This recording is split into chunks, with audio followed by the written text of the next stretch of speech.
think a good painting should always tell a story, and it should invoke not just your visual senses, but all 5 of your senses. I think that it should feel like stepping into a different place and just almost smelling the crisp air, seeing the warmth of the light, and hearing the wind through the trees. And of course, it's really no different for a good writer. Setting, I think, in the hands of a master storyteller should feel like its own character in a way. Settings will have a distinct spirit and a certain type of nostalgia for the reader, even though that place doesn't exactly exist.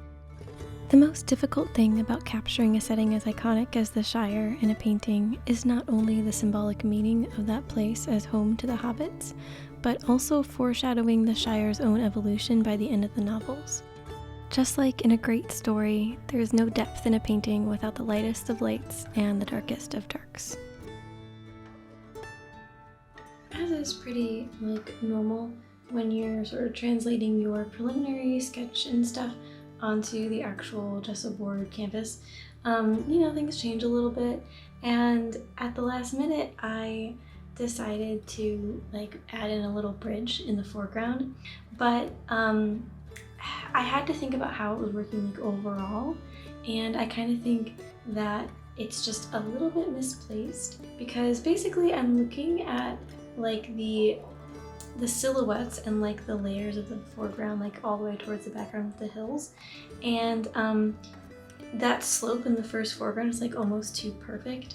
So I think if I just sort of raise up the bridge a little bit, it might give it a little bit more irregular kind of silhouette line, which might make it look more natural and visually interesting overall.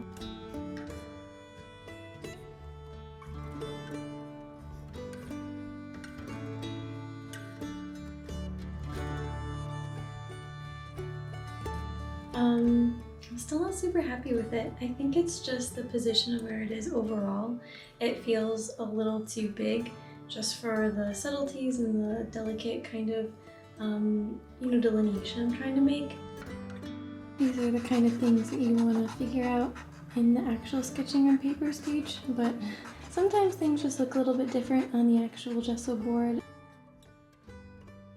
So what I'm thinking is just bring this hill down again, and then make the bridge just smaller here. Maybe some sort of silhouette, maybe a barely there thing. I mean, that's kind of what I want for this whole scene, is to look like a normal landscape when you glance at it for the first time, and then as you get closer, you see the story.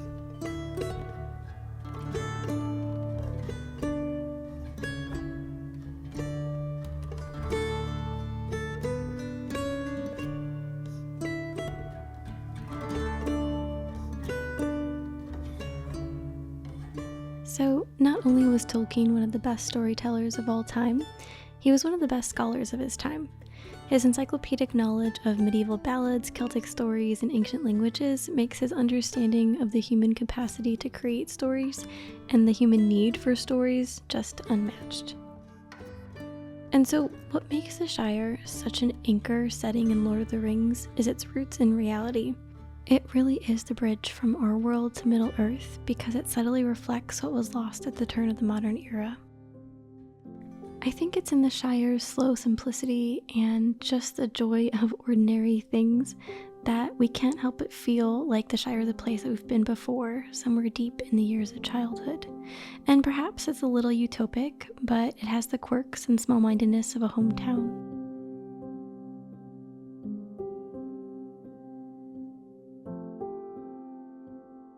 But childhoods end, and Tolkien lived through one of the most pivotal and darkest moments of history, which is the Great War.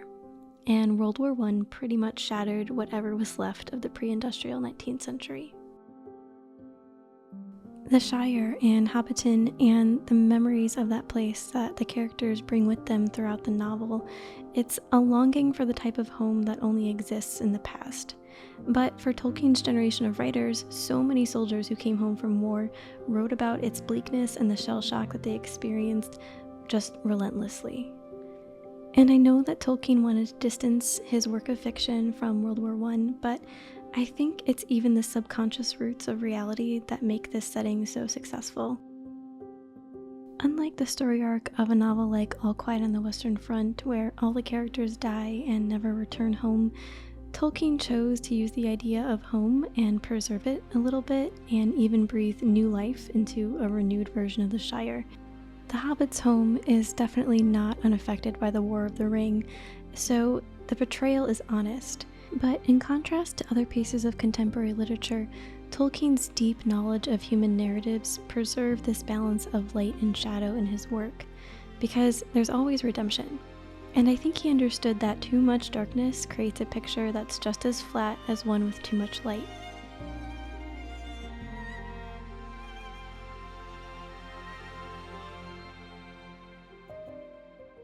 I don't think there's a setting that Tolkien spends more time on, which is really saying something when you think of the sweeping and imaginative places of Middle-earth.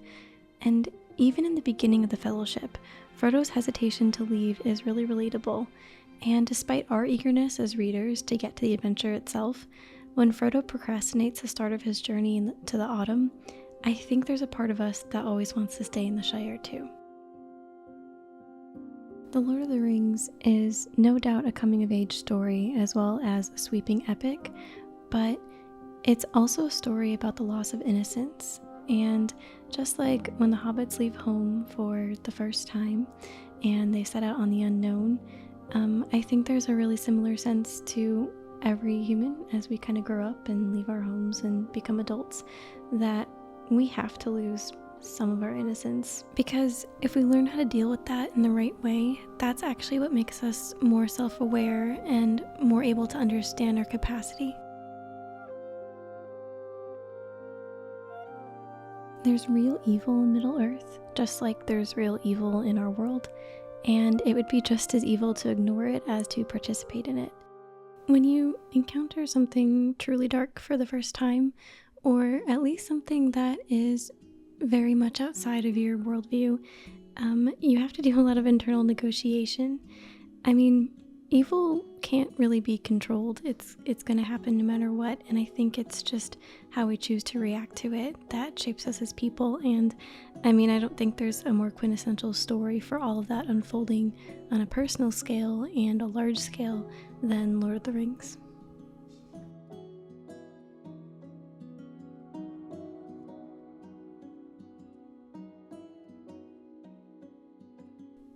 So at this point, I'm in the roughly color blocking stage, and I'm really just kind of thinking about color theory right now.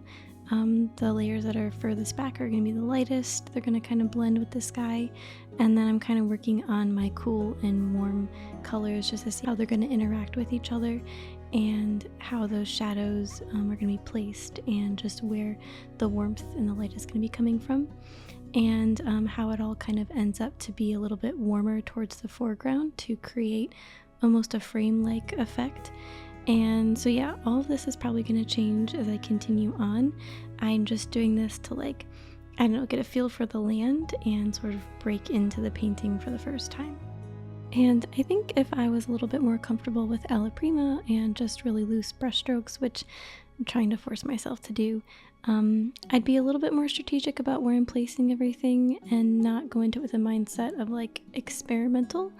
But that's kind of how I just start my paintings, because these are the hardest stages for me, so it's better just to like get paint on the canvas and see how it all unfolds, and then course correct as I go along.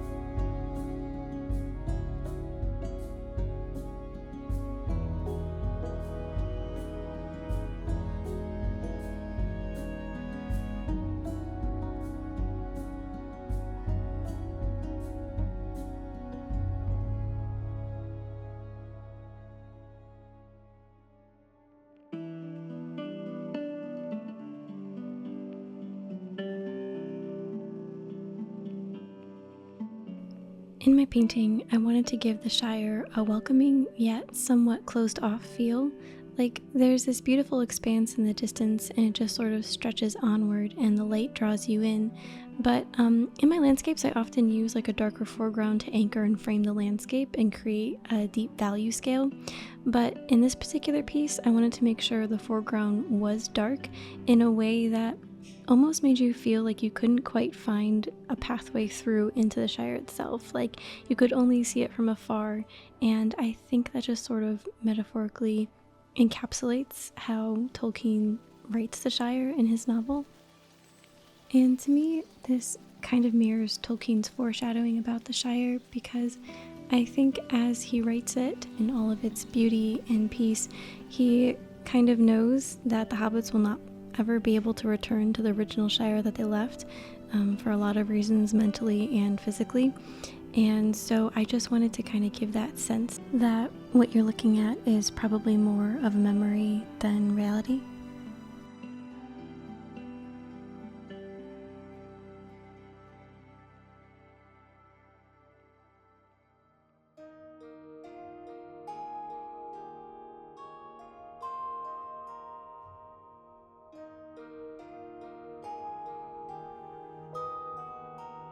So I almost never use my palette knife to paint. I'm just not a palette knife painter. And usually you would use a palette knife to actually create texture and leave those, strokes and indents in the paint. But in this case, I was just using it for the utility of getting a lot of paint on the canvas at once, because I realized I wanted to smooth out that horizon back there just to make it a little bit have more distance and not kind of look like there's this crater in the middle of it. And that required a lot of paint and a lot of opacity to build up over time, and then I had to let it dry and then do a couple more layers. So it was a little bit of a process to change course there. But that is kind of the beauty of oil paint. It's an opaque medium, so if you do need to drastically change something, you totally can. It just takes a little time. One of the keys to a great sky is to make sure you have enough colors in it.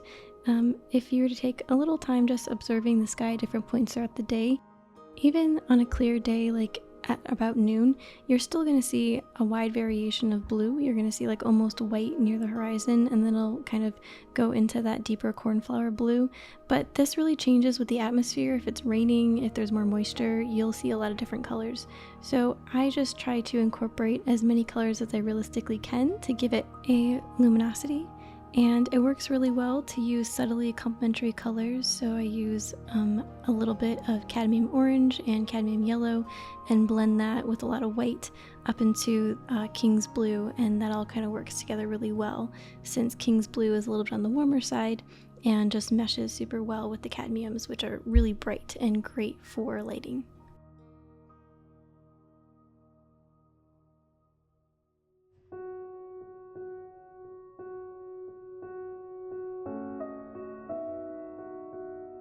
I'm still trying to figure out how the rustic farmlands are going to lay over this sloping hill in the most natural way, and how I want these tree lines to kind of end up without looking too overly curated, and then of course adding just a little bit of these warmer tones and bringing a sense of fall time, like just barely starting to turn, which is about the time that the hobbits leave the Shire. So trying to make that all work together. And I've kind of been painting and repainting different things just to experiment to see what looks best. And I think there's a little bit of symbolism in the fact that it's fall time in the Shire when they leave, because fall is kind of like this gorgeous, stunning pathway into winter. And winter, if you're like in that medieval farming community, is the most difficult season of the year. And so it's again foreshadowing the difficult journey ahead. And also because Tolkien just thinks large scale in his stories, it's also foreshadowing the huge shift of eras, as eventually the elves will leave Middle Earth and the era of men will begin. So again, it's kind of like the beauty and splendor of one season is falling away into a death that will be rebirthed later. And I think this is just strongly seen too, of course, at the end of Return of the King. And it's just really brilliant how Tolkien is thinking just in his setting in these subtle ways, foreshadowing these large shifts and these large cycles.